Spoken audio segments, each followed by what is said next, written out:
Well, today is October the 1st, and this is part 39 of our study of the ministry of Jesus. This is the day which the Lord hath made. We will rejoice and be glad in it. So be glad and rejoice in the Lord today.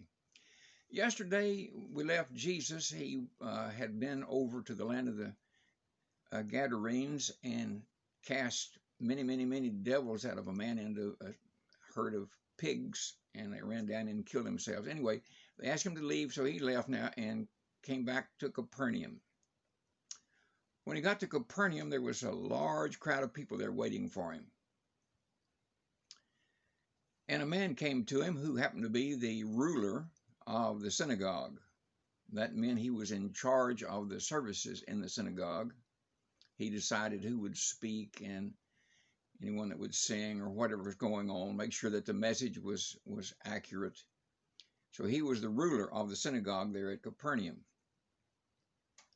He came to Jesus and said to him, I have a 12-year-old daughter, and she's very sick and just about to die. Would you please come to my house and heal her?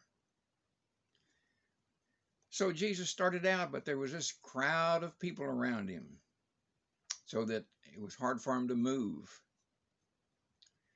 But here comes a lady.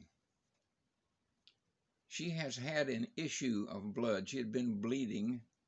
We're not going into that. She'd been bleeding for 12 years. It said she had spent all of her money on doctors, but they only made it worse. She was at the end of the line.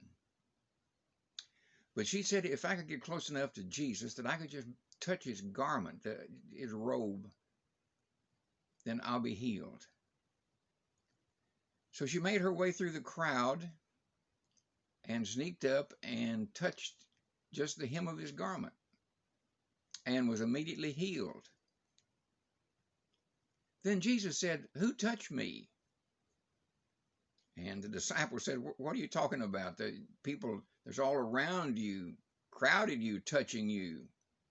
And Jesus said, no, something different has happened. Virtue went out, and the word virtue there is power. He said, power went out. Someone touched me in a special way. And finally the woman came and fell down before him and confessed what she had done. And Jesus blessed her and said, your faith has healed you. Go in peace. So the woman touched his garment. Now listen, there wasn't any special power in the garment.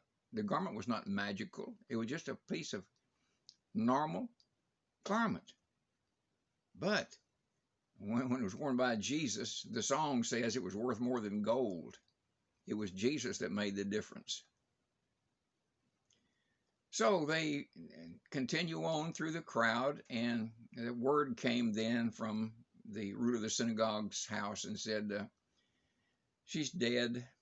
Don't worry about it. Don't worry the master anymore. She's gone. And so Jesus said, okay, let's keep going. It'll be okay. And they went to his house. And inside the house, as normal, there was a lot of wailing going on. That was the normal thing that happened when someone died. So the house was full of these mourners wailing and carrying on inside. And Jesus only allowed the three, Peter and James and John, to go in with him.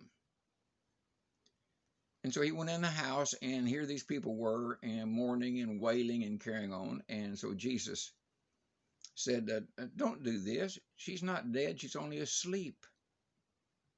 And boy, they ridiculed him for that. Said, we know better, and we know she's dead. So he put them all out of the house, except for the parents, the mother and father, and Peter and James and John. And he went in where the girl was, and sure enough, she was dead, and he reached down and took her by the hand and told her to get up, and she did. And he told them to give her something to eat. She needed to eat something. So he brought her back to life. So here again, Jesus is doing something never done before. That is, give life to someone that's dead. What a great God we serve. Now, of course, I have to remind you again, all of these miracles that were done to prove that he was who he claimed to be. Of course, it was a blessing on those that the miracle was worked on, but the miracle primarily was to prove Jesus was the Messiah, the Son of God. All right, that's it for this lesson today. Have a great day today. Rejoice in the Lord, and we will see you in the morning.